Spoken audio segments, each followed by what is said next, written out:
जैन मेरे प्यारे साथियों, सभी को राधे है। और आपको पता ही है कि लेखपाल भर्ती पे जो रोक लग चुकी है और उसको लेके काफ़ी स्टूडेंट्स परेशान हैं ना। क्योंकि आपको पता है कि देखिए बिल्कुल नियुक्ति पत्र मिलने वाले थे और नियुक्ति पत्र मिलते मिलते उनके हाथों में से छीन लिए गए। ऐसे इस तरीके से मान लीजिए इस भर्ती में एकदम मतलब खेला हो गया ये मान लीजिए।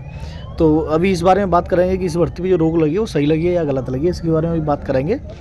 लेकिन पहले मैं आपको बता देता हूँ कि 1 मार्च को आपको बताइए कि जो सोलर वाला प्रश्न है उसकी सुनवाई है। और 2 प्रश्न और थे जिनको 4 मार्च को उनकी सुनवाई है। और सोलर वाला जो मुख्य क्वेश्चन था उसकी 1 मार्च को सुनने में आ रहा है कि 1 मार्च को उसमें क्वेश्चन चेंज करने कह रहे हैं, कभी कुछ कह रहे हैं, तो उसको लेके सुनवाई है।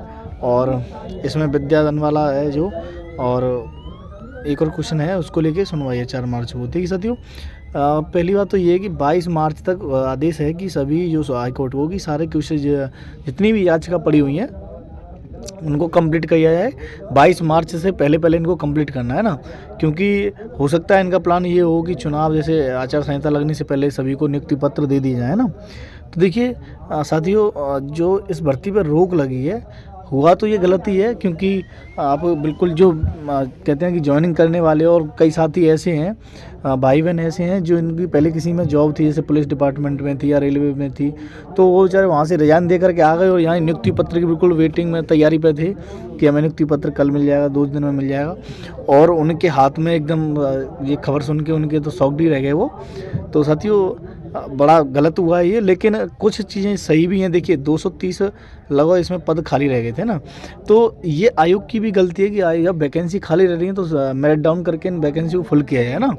तो इसमें हम लोग, आप लोग, स्टूडेंट जितने भी हैं वो दुखी होते हैं, लेकिन गलती सिर्फ इसमें आयोग की होती है। जब शुरुआत से इसमें डी स्किप अभियान इतना जोरों शोरों पे चला, तो इस बात को लेकर के आयोग को भी देखना चाहिए था कि अगर इतनी मेहनत अगर स्टूडेंट कर रहे हैं कि डी स्किप के लिए कितने अभियान चलाए, कितने तरीके की उन्होंने रिक्वेस्ट की, कितने मतलब पूछो ही मत क्या क्या किया डी स्किप के लिए। तो इस तरीके से आयोग को भी सोचना चाहिए था, अगर वैकेंसी खाली रह रही है 230 के साथ कुछ पद खाली रह गए थे, तो उन पदों पे उनको तभी मेरिट डाउन करके उनको फिल करना चाहिए था। ठीक है ना। अब आयोग की गलती के चक्कर में स्टूडेंट काफ़ी परेशान है बहुत ज़्यादा, और कुछ केस उगाल लेकर के देखिए, या तो ये भर्ती को केस फाइनल होने में देर नहीं लगती, लेकिन क्या करें, ये जो इंडिया की जो न्यायपालिका है वो इस तरीके की है कि मतलब घसीटते रहते हैं, कोर्ट में घसीटते रहेंगे। और इससे जो है, तो इस तरीके के केसेस जो हैं इनको मतलब तुरंत, देखिए जो भविष्य के लेके चल रहे हैं, जो केसेस चल रहे हैं उनमें तुरंत सुनवाई होनी चाहिए ना। जैसे ये एक स्टूडेंट की लड़ाई नहीं थी, इसमें कई स्टूडेंट, पूरा 8000 भर्ती, पूरी लेखपाल भर्ती इसी पर डिपेंड थी।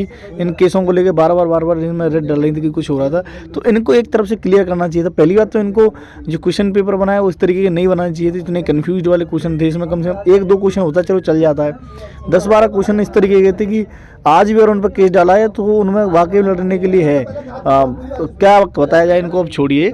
लेकिन ये है कि साथियों आप घबराएं नहीं, बहुत जल्दी इसकी सुनवाई होने वाली है और इसको कंप्लीट किया जाएगा। 22 मार्च से पहले सुन रहे हैं।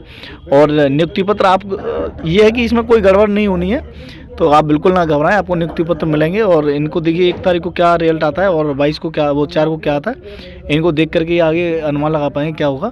और जो SD यादव वाली जो चल रही है चर्चा की, उन्होंने कौन सी रेट लगाई है, वो जो इस पर रेट लगा रहे हैं, तो उनका भी कहना यही है कि भाई जो वैकेंसी खाली गई हैं उनमें फिल करा दीजिए।